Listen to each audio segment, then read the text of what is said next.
Hey YouTube, it's just a video on two cards that I bought this week.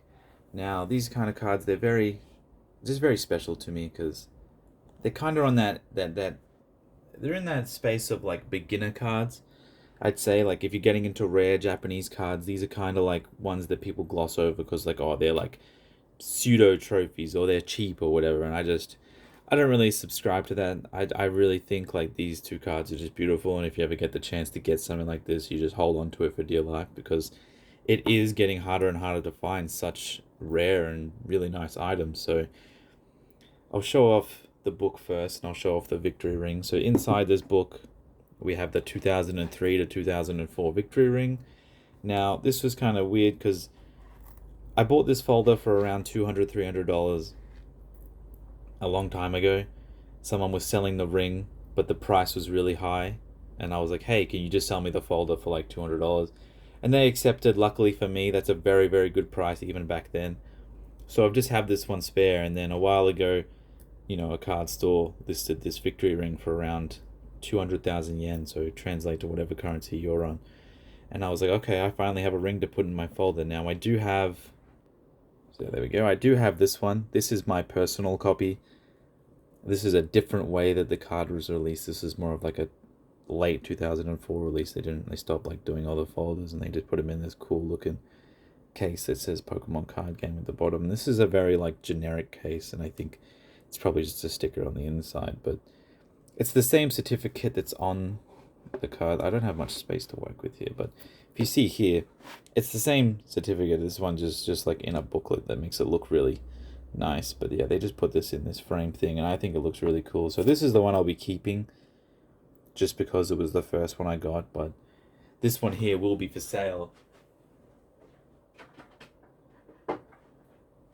Alright, as I just putting that back on my shelf, as it will be for sale, as I just have no reason. And there's another thing, the silhouette of this, if you go back, you'll see there's Charizard, Blastoise, Venusaur, and this one it's got the Generation 2 starters on it, Blaziken, Sceptile, and what is that, Frogadier or something? Man, I completely forgot the name. Swampert, what am I doing? Swampert. So yeah, there's a different background on the cards that I think it's really cool. So, same thing as what's there. And this will be for sale. I think I'm, putting the final piece together. I think if someone can get it all at once, I'd be pretty happy to sell it for around 4.5 to 5,000. That would be my minimum. It's just stuff like this is just getting so hard to find these days. And another thing I bought recently now, I'll put this all the way down here. And let's show off you. I'm on my desk here now doing this video, so there's cables and stuff everywhere. You can see me in the background. Hopefully you don't see me. I'm completely naked. But this is a Mysterious Pearl. Now, I love the Pearl. I think it looks great. The hollow borders are awesome. The way it was released was awesome. But long story short, they brought this card out with the shield. It was a trophy card, 2007. About 80 copies were released with the shield. The card was really strong and it was playable in the game. So in the next tournaments, they just gave like everyone who participated a card, and now there's like 600, 700 copies. There's probably more, we don't really know. So this card was really strong, and it used to be, even 600 is still really, really, really rare. But it used to be 81 or 80 or so. I'm not 100% sure on the numbers, but so the amount of shields for the card is definitely different. Now I got a pretty good deal on this, and the one that I purchased for myself, around 6 months ago, and I bought it from the original winner on Twitter. We reached out, we talked a little bit. I told them, I really like that card if you ever want to sell it, or, and they didn't want to sell it, but then like a few months later, they messaged me back saying, hey, that's actually something I really want to add to my collection. I will sell this to you. And the price that we settled on was 1.3 million yen. So it sounds like a lot because the Mysterious Pearl, even in PSA 10, sells for around 800,000 yen, I would say, something like that. Let's just put normal terms like 6K USD. This was around 10.5K USD at the time. So the card itself's inside. This used to be a PSA 9, which is around $3,000 for the one on the left.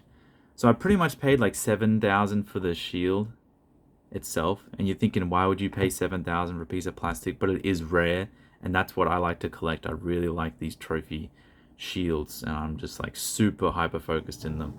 So now I got this one, and I basically paid like half the amount for this on the right than I did for this on the left, which is just crazy, right? But that's what happens. Sometimes you can only buy what's available. Previous to this one, I bought a Mysterious Pearl in 2020 with the shield for around $5,000, and I sold it the week after I got it for around $17,000. And that was crazy hype. I think it was like late 2020, 21. So crazy hype. If you know about the rare cards, you know the market with them, it's kind of nuts what you can do. And, you know, if you're ever wondering, or if you ever ask me about a rare card or something like that, what I think it's worth, I'm always willing to help if you ever get to the point where you find them for sale as well. So, but yeah, it's definitely not an easy thing to do. You can't just buy and sell the rarest cards because they're not available. And they're not available for cheap. And if they are available for cheap, they get bought within minutes, seconds, hours. It's not hard. Even just yesterday, there was a very rare card that went on auction. One day on auction, it ended at like 80,000 USD. It was a one day, 24-hour auction. It was $80,000. I just think that's absolutely nuts. So these are the two cards. Now, I know it's kind of lame. I don't really have a good way to show these off. Maybe I can just come back a bit. There you go. But yeah. So this is a Mysterious Pearl. I got the Victory Ring. The one on the right is for sale. Now, the price that I'm probably going to settle on, because it doesn't have the original screws, doesn't have the original paper, it'll be around 15,000. I think if I don't get that, I'm not even going to contemplate selling it.